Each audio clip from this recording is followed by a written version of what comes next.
Hello, I'm Chandra Weigel, Associate State Director of Outreach and Advocacy for AARP Texas, based in the Houston office. I am joined by my friend and former colleague, Isabel Longoria, who is the Harris County Elections Administrator. She is here to discuss the election, which is Tuesday, November 2nd. Isabel became the Harris County's first election administrator last year and is responsible for overseeing the elections in our county. Isabel, welcome, and please tell us a little bit about your role. Thank you, Chandra. So, as Chandra shared, I used to work with Chandra over at the AARPT Texas office for 4 years. And it's been one of the things that's actually informed my job here now as elections administrator on how we can make sure that the right to vote and access to voting for those over 50 plus is protected, enhanced, and make as accessible as possible. So, an elections administrator in Harris County, you have the county clerk running elections. And that is just from the historic perspective that a county clerk was always in charge of keeping the records of a county, including who wins elections and campaign financing. And the voter registrar was in the tax office, and that is for a bit more nefarious purposes, in that when there were only white-only primaries, when only landowners could vote, the tax office had the records to decide who was a landowner. The tax office, being the ones that take money, were the ones that could take poll taxes. And so what Harris County decided about a year ago is that to get away from those histories, to create a new elections administration office, one that combines voter registration with elections, so that you had one office that people go to for all their election functions, one office to hold accountable, right? Second point, one office to hold accountable for all the election and democracy oriented things in Harris County, and to just make it more efficient, so you didn't have two offices running the same thing. And so I got appointed on November 18th as Harris County's first elections administrator for that purpose. And I'm very excited to be here, like I said, to talk not only about how we can make voting more transparent and more secure, but more accessible and fair as well. So I look forward to your questions today, Chandra, on how we do that, and especially the upcoming election. Thanks, Isabel. So remind us when election day is, and when does early vote start? Can you lay out those dates and times for us, please? Too soon. So election day, the next upcoming election day, is Tuesday, November 2nd, and it is what we call a joint election. So what we have are the 8 constitutional amendments, changes to the Constitution that the Texas legislature is suggesting are made. But in Texas, it is us, the voters, who have to decide by a simple majority if those changes can be made to the Constitution. And this year, those topics range everything from allowing raffle tickets at the Houston Rodeo, which is proposition number 1, all the way to caregivers, something I know is very important to AARP, allowing a dedicated caregiver to always be able to visit someone in, especially an assisted or nursing home facility, which comes out of the pandemic and different health restrictions. So we've got that November 2nd. Early voting starts October 18th, just 2 weeks away. No, not even that, 1 week away, next Monday. And so please, please, please make sure you're going to harrisvotes.com to see the hours, the days, and make your plan now for how you're going to vote. So when it comes to early vote locations, how many does Harris County have for this year? And can you tell us a little bit more about these early vote locations and where we can find that information? Sure. Just like you see on your screen right now, all information about voting in the elections that Harris County is hosting or hosting on behalf of entities can be found at harrisvotes.com. So far, we have planned 90 early vote locations, including 16 drive-through locations. I will say, you might have heard that in the future, there were some bills passed in Texas that'll make it illegal in the future, and I think we'll do a special on that. But that doesn't go into effect until December 2nd. So for this November, we still have those drive-through voting locations. On October 28th, we'll still have locations open until 10 p.m. and some 24 hours for our law enforcement, our medical workers, folks who maybe want to go at non-peak times for COVID reasons to get away from the big crowds and the rushes. So we're offering extended hours, drive-through voting. We always have curbside voting. So if you are impaired or have a disability that prevents you from walking into a voting location, at all 90 of our early vote locations and at all 700 plus election day locations, by law, you'll see a buzzer, and that's called curbside voting. Mark that buzzer, and we'll have someone bring out a machine to your vehicle to make sure that you or whoever in the vehicle is unable to walk inside has that voting brought directly to their window. Thank you for that. So let's talk a little bit about Election Day. How many Election Day locations are there for Harris County? And what will the hours be for that particular day? Again, so Election Day, you're right, is Tuesday, November 2nd, and the voting hours are 7 a.m. to 7 p.m. We have planned 715 Election Day locations across the county because, yes, everyone is voting on the 8 constitutional amendments, but we also have HISD, Sci-Fair, Aldine ISD. Most of your school boards in Harris County will be electing new school board members, as well as some of our cities like Baytown. Some of our smaller cities are having either mayoral or city council elections, not the city of Houston, not the big one, so don't worry about that. And then if you live in maybe the suburban areas or the more rural areas of the county, you might live in a municipal utility district or one of our special districts that's also voting for board members. So there's plenty going on Election Day that affects you every single day more intimately, right, than maybe some of our national elections. So I'm a big nerd that likes to say, come out on November 2nd, make sure you vote. Certainly. We know how important local elections are here at AARP.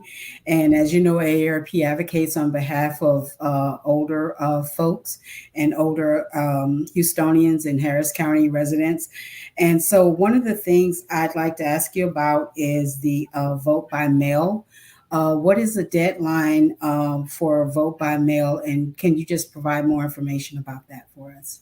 Yeah, so voting by mail is critical. Those who qualify to vote by mail are folks who are over 65.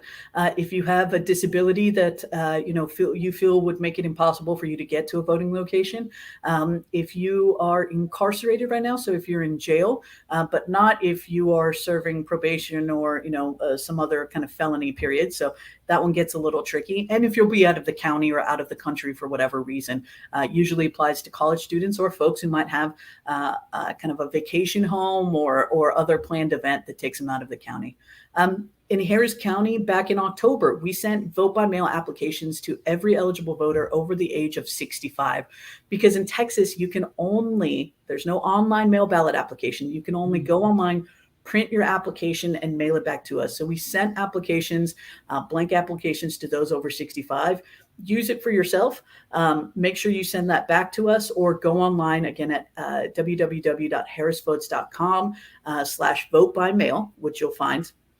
And you have to get those applications to us by the end of next week. So it's 11 days before Election Day. That's when you got to get your mail ballot applications to us. So please, please, please, if you're still thinking about that, there's still time. Get it to us. If you don't trust putting it in the mail to get to us, then drive it to one of our main office downtown, or any one of our branch locations if you're really feeling that way, and we'll help you figure out how to return that expediently.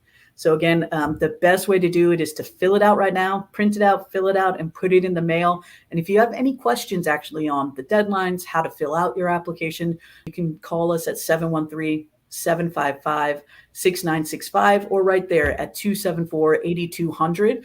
That gets you right to our English speaking line. Tell us a little bit more about the other languages that you have available. As we know, Houston is very diverse, so give us a little bit of background on where folks can find that information as well. Yeah, it's really fascinating. So after every census, there will be a time where in Harris County, we figure out what the most popular languages are. So for us in Harris County right now, that's English, Spanish, Chinese, and Vietnamese. So we offer voter registration information. We offer voting information. All of our forms on our website and our call services, when you call our office, can be offered in English, Spanish, Vietnamese, and Chinese. So make sure to come and get that information from us. If you speak another language, for example, Korean, Farsi, etc., we are actually expanding the resources we offer in Harris County in other languages. We have some staff that are able to speak those languages, but never forget, when you go vote in person, you can have someone assist you, whether it be a family member, a friend, or someone from a nonprofit or a volunteer that can assist you to make sure that they help you fill out the information appropriately, help you read what is on the machine so that you can vote appropriately. They can't tell you how to vote and they can't influence your vote, but they can help you navigate the process if you speak in a language other than what we already offer in Harris County. Thank you. So, as we know, our county is slowly getting back to what our new normal will look like. What are some precautions that you've put in place at the early vote locations as well as election day vote locations that will, make people feel safe regarding COVID? It's an excellent question. Thank you, Chandra. As you shared, maybe the world is adapting a little bit more to COVID, but for us, it's still very important to keep people safe while voting. So, at our voting locations during early voting, you'll find all of our employees masked up, wearing gloves. We're wiping down machines. We offer the little finger cots, so it's a little protective plastic that you can put on your finger as you use our touchscreen machines or as you sign in when you have to check in to vote. We're wiping down the machines. We have plastic partitions. We're still spacing out the machines. We're still offering those expanded hours and 24-hour voting. Again, so you get people maybe voting at different times on off-peak hours to stretch out the number of people that are in any one given voting location at any one time. And as always, we're trying to figure out better ways to moving, use our wait times app to see if there's a location with a crowd. So maybe you get to pick a different location. I know it's a lot of information, but what I really want you to take away from that is COVID is still very important to us, and the precautions and preparations to make sure that you are safe in a voting location are still important to us. But because we live in Texas, we are not allowed right now to require voters to wear masks when voting. We will encourage it, but if you feel uncomfortable, if you're walking into a location, you see someone without a mask, know that we'll try and move them to maybe the voting machines a little further away from the population. But you can always ask, that certain precautions are followed so that you feel safest in a voting location. But it's also a reason that maybe mail ballot voting is still an option you feel safer with for this election. Thank you so much for that. Last year, there was an effort to get more election judges due to the additional precautions that were taking place around COVID. Does the county still need election judges? If so, how would one become an election judge or volunteer for that day? We're doing okay for this election. So it is tougher as people now are getting back maybe to their caregiving or work routines that are taking them away from the home more. Last year, we had a lot of folks who are maybe a little stir crazy and eager to get out. But we're okay for this election since it's a week away. Most of our folks already recruited and ready to go. However, always check out our website and social media for volunteer opportunities that might come up. Know that in future elections, if you're interested, you can visit www.harrisvotes.com again and go to our recruitment and poll worker page so you can see opportunities that come up for our December runoffs, our primary elections in the future, and we have 2 elections being run in May. So a lot of opportunities. But if you're eager to do something now, we have something called Volunteer Deputy Voter Registrars, where you take an hour course online, become deputized to help people register to vote, and we have volunteer opportunities every single week to help register your neighbors. Wonderful.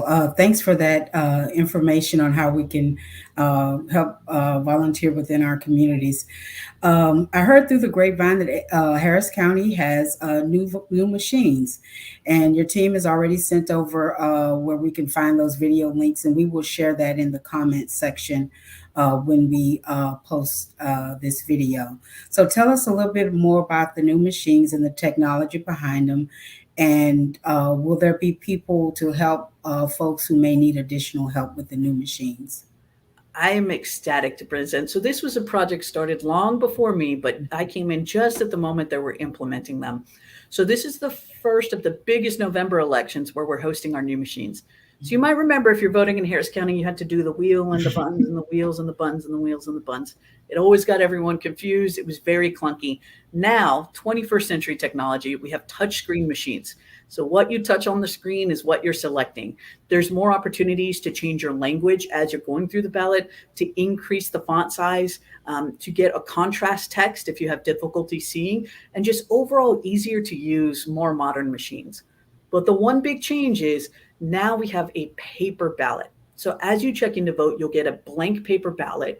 You'll insert it into the machine and vote your way. That's the second step. And then you'll get a printout that has your selections. Double check that printout. Make sure that for every race, what you selected is what came out. That's your check on our system to make sure that what you're selecting is what comes out. But here's the most important part. That's not a receipt. That is your live ballot. And now at the end, there's a third step where before exiting the voting location, you have to return your paper ballot into our ballot box. Your vote will not count unless you return the paper ballot into the ballot box.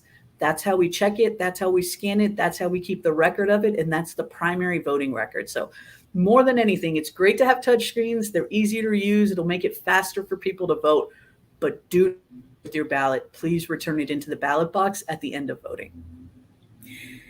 Well, thank you, Administrator Longoria. As we come to the end of this brief interview, is there anything else you'd like to share with the audience that we haven't covered that we would need to know? Vote, vote, vote, vote, vote. Unfortunately, in elections like this, we'll be lucky if we get 10% of voters coming out. But with all of our innovations, the longer hours, the drive-through voting, the curbside voting, the sending you mail ballot applications, more presence on social media, what we're hoping for is that we're making it easier for you to vote, safer for you to vote, more transparent, and just equitable overall. So please vote. Please bring your family members. Make that plan. Go online. We partner with the League of Women Voters to find out, for example, nonpartisan information about the pros and cons of each possible constitutional amendment so that you feel prepared when you're ready to vote and when you come vote. And just vote, vote, vote. That's all I got. One last time, tell us where we can find a sample of our particular ballot, where we can find early vote locations and any other information that we would need. Sample ballots specific to your precinct and you can be found on harrisvotes.com under the sample ballot section. The voting locations are up. You can find a map of the voting locations nearest to you, maybe where you work or your family members. And we encourage people to think ahead and make a plan of where you want to vote, what time you want to vote, and who you'll be voting for so that you can get prepared to the polls so that it's an easy and fast process for you. Wonderful. Administrator Longoria, thank you so much for joining us today. We are aware of SB1 and the upcoming changes that will take place after December 2nd, and we'll hope that you'll come back and join us to give us your update and how those laws will change voting in Harris County. Again, thank you for your time today. Thank you for having me. Thank you for watching. If you have any questions of our guests or ideas for future topics, please leave them in the comments below. If you can visit our video tab on AARP Texas Facebook page to find this video along with a host of other videos. Thank you for joining us and have a great day.